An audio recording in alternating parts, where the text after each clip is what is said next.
nothing but the dog in me. One must die, chase the cat.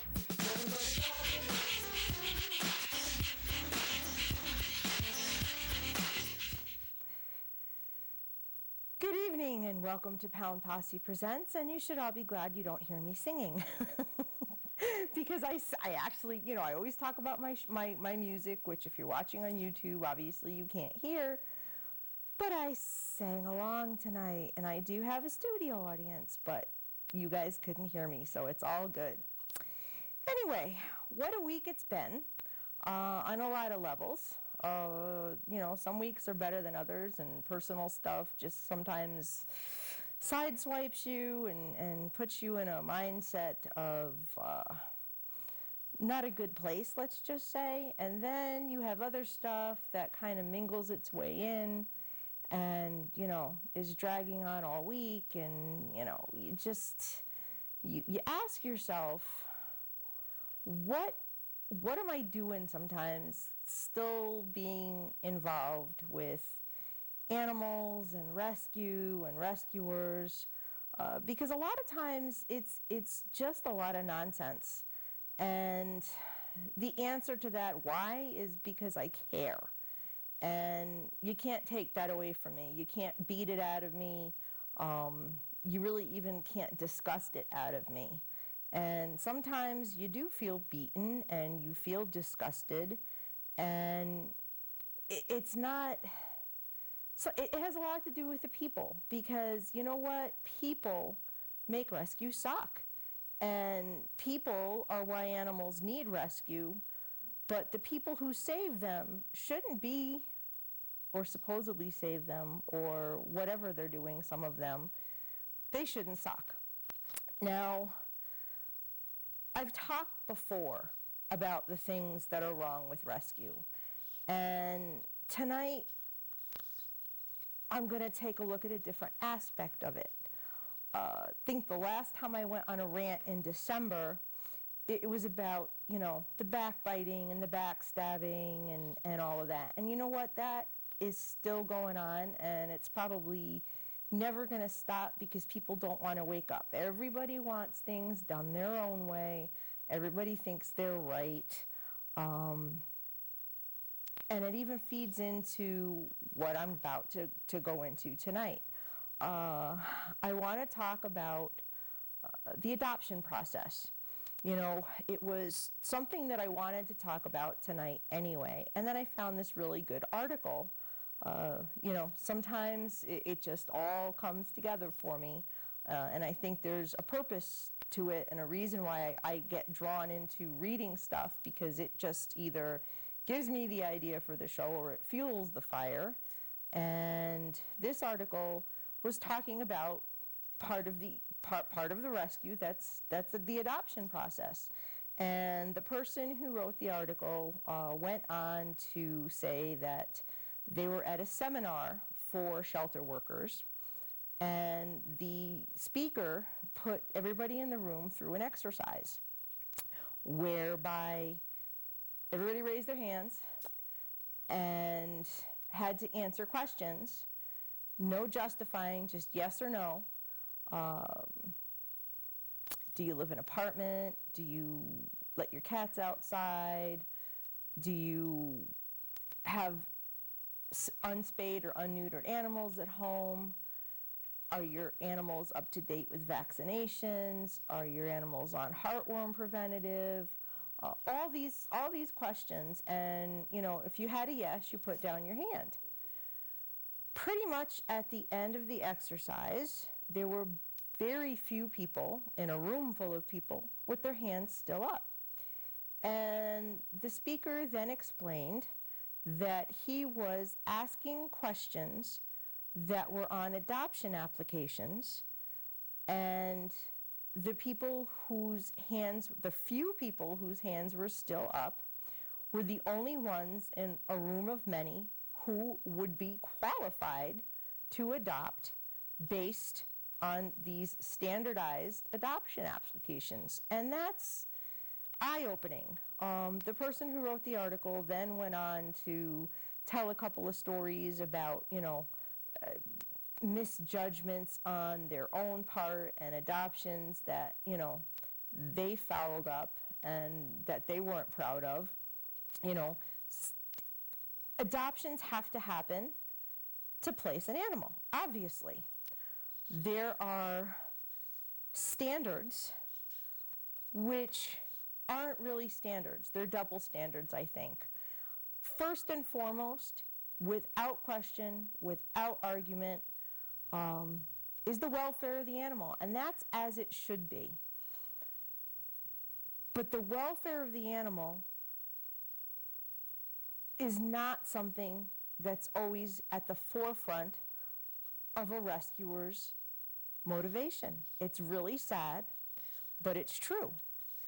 You have all of these safeguards and questions and protocol and all this other stuff. And how many animals aren't placed well in spite of that? I hate to say an awful lot of them. There are just so many animals that are returned. There are so many animals that just, it doesn't work out. And sometimes it's truly the wrong placement, but other times it's because the adoption process was not handled correctly. How many adopters are turned away because of the standards? Standards aren't very standard. A lot of times they're very subjective. Some are non-existent, but people are judged. At times the standards and the requirements that are set to adopt an animal are impossibly set. Home visits are often too stringent. People balk at having someone come to their house. I see where a home visit can make someone feel comfortable or more comfortable about an adoption. I get that. You want to make sure that it's a safe environment. Define a safe environment. Is it garbage strewn all over? Is there, are there hazards that the animal can get to? Is it a comfortable environment? These are some of the things that make sense. But if you're going to talk about, people get frustrated with the home visit thing because it's like, are you judging my housekeeping? If God forbid I have laundry piled up, I'm in the middle of a project. The more important thing should be, is it a safe and loving environment? Is it, like I said, is there garbage on the floor? Is there stuff where dogs can get it that it wouldn't be safe? Do you have antifreeze on the front porch? Do you have, ribbons and things like that an animal can get to? Dangerous things. You're looking for things if they're dangerous for the animal. But oftentimes it gets carried away. There's yard and fence requirements. If you don't have a fenced-in yard, you're not eligible. If you don't have a 6-foot fence, God forbid, there's you're too close to the road. You live on a busy street. Some of these things are good points. But if you're dealing with an experienced pet owner, how much do you put that person through? If a person has had animals for many years, if a person is an experienced, provably experienced pet owner, responsibly experienced pet owner, and has lived in a place on a busy road without incident for many years, is that still a problem? You really have to look at the situation by situation. Would I place an animal with a first-time pet owner on a busy road or, without a fence. I don't know. Case by case. Vet references are a huge sticking point. There's the good references and there's the bad references. If you're going to check vet references, what you really should be looking for are red flags. Has Fido been brought in like 6 times because he got hit by a car or got in a fight or, whatever? Does the vet suspect abuse? Has the animal that they already have at home or have had in the past been brought in with litters? That obviously they don't spay or neuter their animals. Those are the things I think that really matter with a vet reference, with a vet check. Not everyone has the same standard for vetting and vaccinating and really much of anything else. After puppyhood, which is truly the most important time to go through vaccinations and build up the immunity to the stuff that really can kill, make a dog sick. Same with cats. That initial series, that's the most important thing. It is possible to overdo it with vaccinations, and people have taken a very different view of the regular vaccinations, certain ones of them. Some of them are law, okay? And, those are the ones that people, you really should make sure that they abide by. Not everybody who goes to the vet on a regular basis is a good owner. And not everyone who doesn't go to the vet on a regular basis is a bad owner. So, to do a vet check and to find out that, we haven't seen the dog really in months or whatever, but the dog's always healthy when it comes in, is that a problem? Or is it a problem that, somebody brings their dog into the vet twice a year and 17 times in between because it's eaten something, it's gotten into antifreeze, it got hit by a car, it got in a fight. It's, what's better? What's better? And is it all black and white? It really shouldn't be. And it can't be, because people are people and every situation is different. You have to take it case by case. If you call the vet and the vet tells you, oh, well, yeah, this one was brought in, for all these horrible things, and, the first dog they had was stolen out of the yard, but the next dog after that was okay until it got hit by a car. Is that better than the person who really doesn't go to the vet but for, like, yearly vaccinations and a visit, or maybe they had to skip because something happened? Does that make the person not eligible to adopt a pet? Think about it. If they're a good home, think about it. There's also the situation where people are adopting a pet for the first time. And if you're going to get hung up on a vet reference, obviously you're going to turn them down because they don't have a vet reference. Imagine you've got a couple whose kids are finally off to school. The mom works from home or she doesn't work at all. The husband's out working, but the mom is home. There's somebody home all the time. They've got a huge house. They've got a fenced-in yard. Now that the kids are off to college, they finally want to adopt a dog. You're going to tell them no because they don't have a vet reference? This would be an ideal placement, wouldn't it? But you're going to get caught up on the vet reference. It's foolish. You're denying the opportunity for a pet to have probably what would turn out to be a good home. And if you're going to do that, if you're going to be leery of people who've never had a pet or they haven't had one for years and years and years, how about putting a program into place for the first timers or for someone who you don't really necessarily, you think they might be all right, but they don't meet your standards? How about put them on a foster to adopt program with a contract that they have to sign? And this way, it's sort of like a rent to buy, isn't it? You'd have to supervise them closely, and I understand that resources are not really there all the time to do follow-up. But, you know, if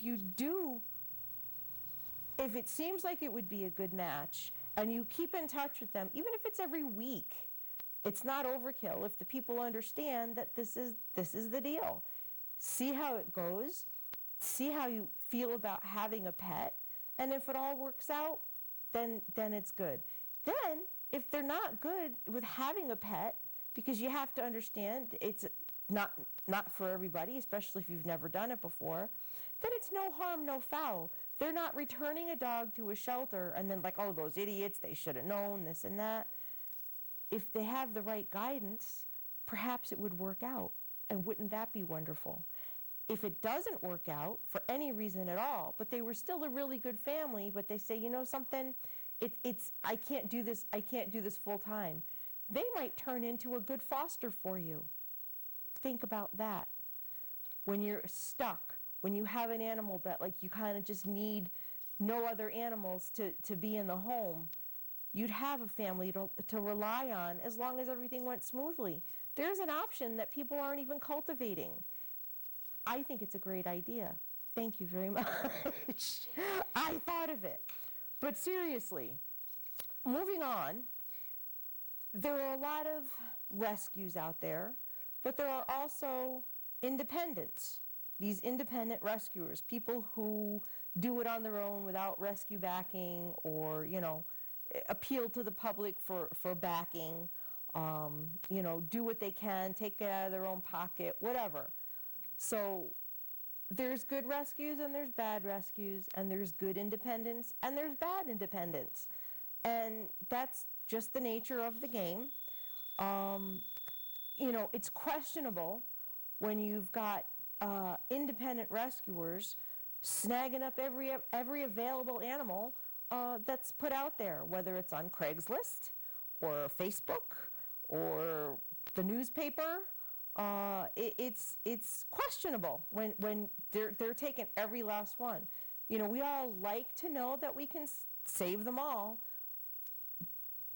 but it's not always possible. You know, if there's other people out there who, you know, are willing to help or whatever, but you snatch them right up. Make sure nobody else can do it. And then pat yourself on the back because you're saving animals, and then, you know, of course, then you look to rehome it and it becomes a process and everything. What's your protocol? You know, how are you placing these animals? Are you a hoarder? I don't know. You know, how hands-on are you with these animals that, you know, you're saving? And, you know, you can't take them all, but maybe you're putting them in foster homes that you've never even been to and you don't know the conditions. How hands-on are you? How well do you know the animal that you're trying to place? You know, it's concerning. What makes you better than a glorified dog flipper? I really don't know the answer to that question. You know, it also leads me into asking another question pertaining to rescues. How come some rescues always have puppies? That seems rather suspicious to me. Are you saving pregnant dogs and then they have their litter, who otherwise, the mother would have been killed, puppies and all, in a shelter? Are you rescuing families of dogs? You know, this dog just had puppies and, you know, she needs a place to go, whatever. Or are you just out and out breeding these dogs on your own because you got some unaltered animals and, hey, not for nothing, you can make a buck on a puppy?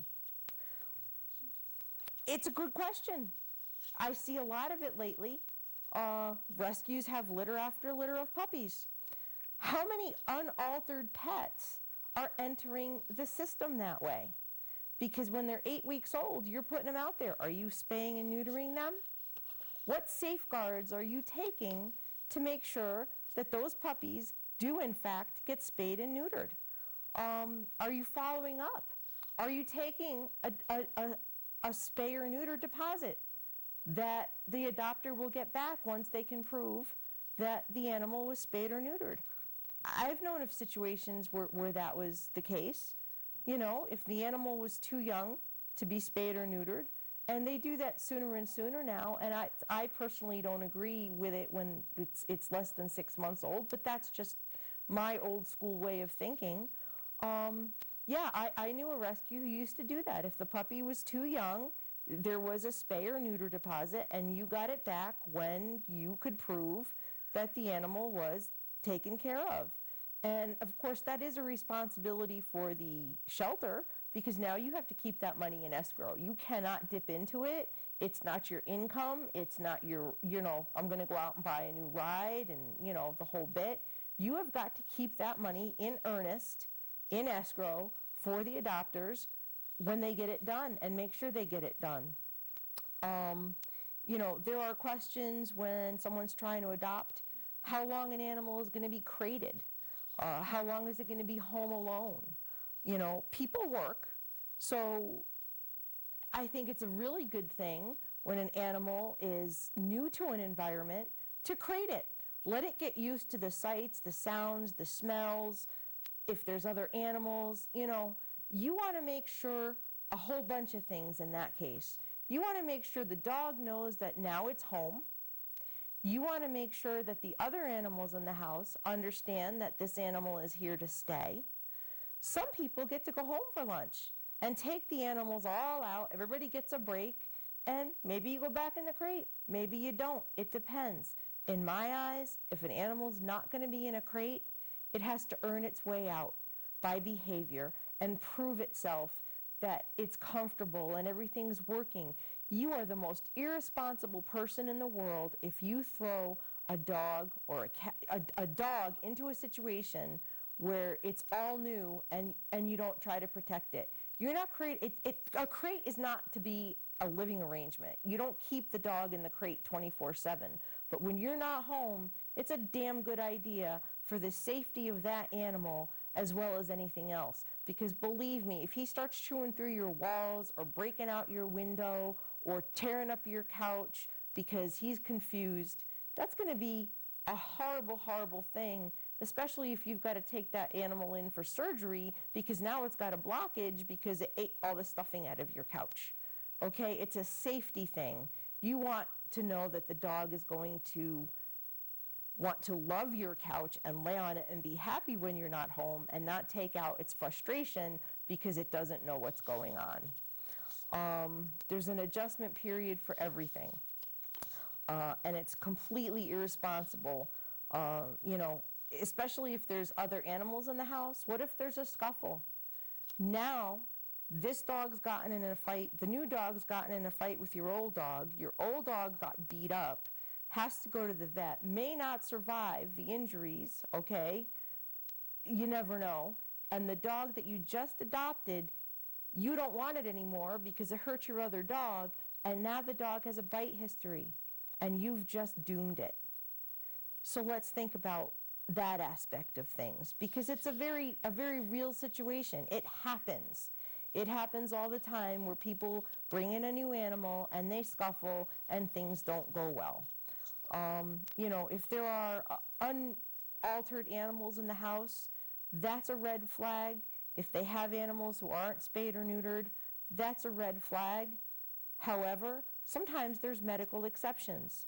An animal has a heart condition or for some other reason can't undergo the anesthesia. You've got to look at that as an exception. No, animals should never be handed out to just anyone who thinks they want them. But how difficult really are you going to want to make it for people to adopt? Because you know what is going to happen in the end? You're looking for an unattainable perfection, and you're really not thinking about the animal. Unfortunately, you're sticking to policy, and you're making it hard for good people to adopt an animal. And what's going to happen is they're going to go to that pet store, and they're going to buy a puppy from a puppy mill and perpetuate that agony for those dogs in the puppy mill. Or they're going to go to some idiot backyard breeder who is selling, their umpteenth litter for the year. And what have you accomplished? Who have you helped? When, in fact, you could have had someone take your pet home and made room for another one. there's very hard judgment calls to be made for perfecting an adoption. And no one is seated at the right hand of the Father when it comes to deciding an animal's fate. The only person who should play God is God, and not these people who think they know it all. I don't pretend to know it all, but I know an awful lot. And the things that I'm talking to you tonight, rescues, the adoption process, it puts people on the defensive. When you want to try to make them feel like they're not good enough or they don't meet all your standards, take it case by case.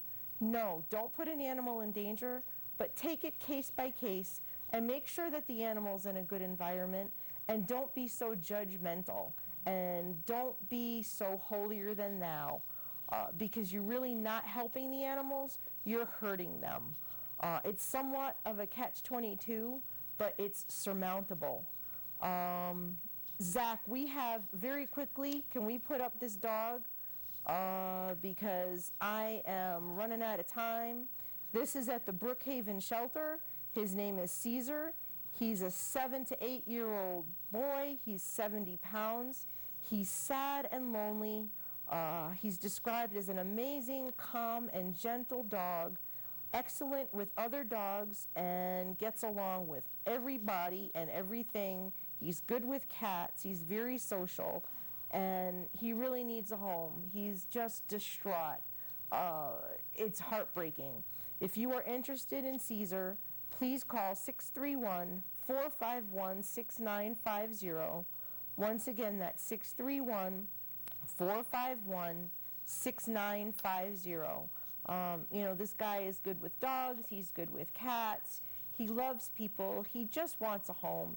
He's another senior in a shelter that really doesn't belong there. No animal belongs in a shelter. No animal belongs without a good and loving home. And this guy, I think, could have another 10 years. Just because he's 7 or 8 years old doesn't mean he's really at the end of the line. Get him out of this shelter, please, because this is just a heartbreaking sight to see this dog. Should be outside rolling in the grass and enjoying it, and instead he still looks like he's lost his best friend, and you know what? He probably did somewhere along the way. I'll take the camera back. I'm thinking we're probably out of time. Alrighty then. I will say peace, love, and dogs. Everybody in the room's doing it with me. Good night, everybody.